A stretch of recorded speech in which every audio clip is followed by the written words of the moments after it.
আসসালামু আলাইকুম ক্রিকেট প্রেমী দর্শক বন্ধুরা, দেশ এবং প্রবাস থেকে যারা এই মুহূর্তে আমার ভিডিওটি দেখছেন সবাইকে স্বাগতম। দর্শক বন্ধুরা, চ্যাম্পিয়ন ট্রফির আর বেশি দিন বাকি নয়। আইসিসি চ্যাম্পিয়ন ট্রফির আর মাত্র 6 দিন সময় বাকি আছে। আজকে 12 তারিখ। এর মধ্যেই দলগুলোকে নিয়ে আলোচনা পর্যালোচনা বা ক্রিকেটের কিংবদন্তিরা তাদের উক্তি মতামত তুলে ধরছেন।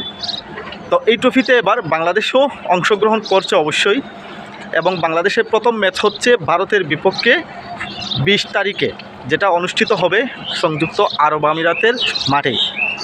তো এর আগে বাংলাদেশকে নিয়ে একটি মন্তব্য করেছেন অস্ট্রেলিয়ার সাবেক কিংবদন্তি ক্রিকেটার রিকি পন্টিং।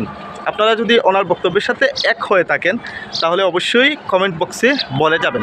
তবে ওনার মতের সাথে আমি পুরোপুরি এক না হলেও আংশিক মিল আছে ওনার মতের সাথে।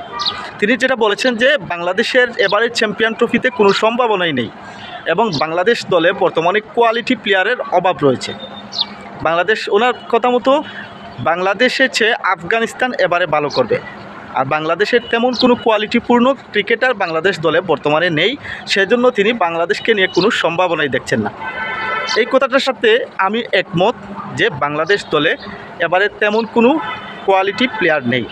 আর একটাই কারণ হচ্ছে যে বাংলাদেশের ক্রিকেটের ব্র্যান্ডিংটা যে করে সাকিব আল হাসান, শুধু নামে নয়, যার ক্রিকেটে বা অতীতে আইসিসি চ্যাম্পিয়ন ট্রফি বলেন বা বিশ্বকাপের আসরগুলিতে বলেন যে সবচেয়ে বেশি খেলেছে, রান করেছে, উইকেট পেয়েছে, সেই সাকিব আল হাসানই বর্তমানে বাংলাদেশের দলে নেই। কিন্তু দুজন সিনিয়র আছেন, কিংবা তামিম ইকবালও বর্তমানে বাংলাদেশের একাদশে নেই। বাংলাদেশের দেশসেরা ওপেনার, অবশ্যই জাতীয় দলে তামিম ইকবালের অনেক অবদান আছে। মাহমুদুল্লাহ রিয়াদ এবং মুশফিকুর রহিম, এই দুইজন ব্যতীত যারা আছে সবাই ইয়াং, এবং জাতীয় দলে তাদের এত লম্বা ক্রিকেটের ক্যারিয়ারও নেই বললেই বলা যেতে পারে। এত লম্বা তাদের ক্রিকেটের ক্যারিয়ার নেই। এবং যেহেতু পাকিস্তানের মাটিতে হবে বা দুবাইয়ের মাটিতে হবে, বাংলাদেশের কম্বিনেশনে বাংলাদেশ সবসময় সেরা, যেটা রিকি পন্টিংও উল্লেখ করেছেন। কিন্তু পাকিস্তানের কম্বিনেশনে বা অন্যান্য কম্বিনেশনে আসলে কতটা খেলতে পারবে বাংলাদেশ? নাজমুল হোসেন শান্তর নেতৃত্বে বাংলাদেশ চ্যাম্পিয়ন ট্রফিতে খেলতে যাবে, যদিও কোনো কোয়ালিটিপূর্ণ প্লেয়ার নেই, অভিজ্ঞতাপূর্ণ প্লেয়ার অতটা নেই, তামিম সাকিবদের মতো নেই। তবে আশাবাদী বাংলাদেশের যে বর্তমান টিমটা আছে, আমরা যদি ইয়াংদের দিকে তাকাই, তাসকিন আহমেদ বর্তমানে দুর্দান্ত ফর্মে রয়েছেন, তার সাথে যাদেরকে বোলার হিসেবে রাখা হয়েছে তানজিম সাকিব আছেন নাহিদ রানা, বাংলাদেশের গতি এক্সপ্রেস।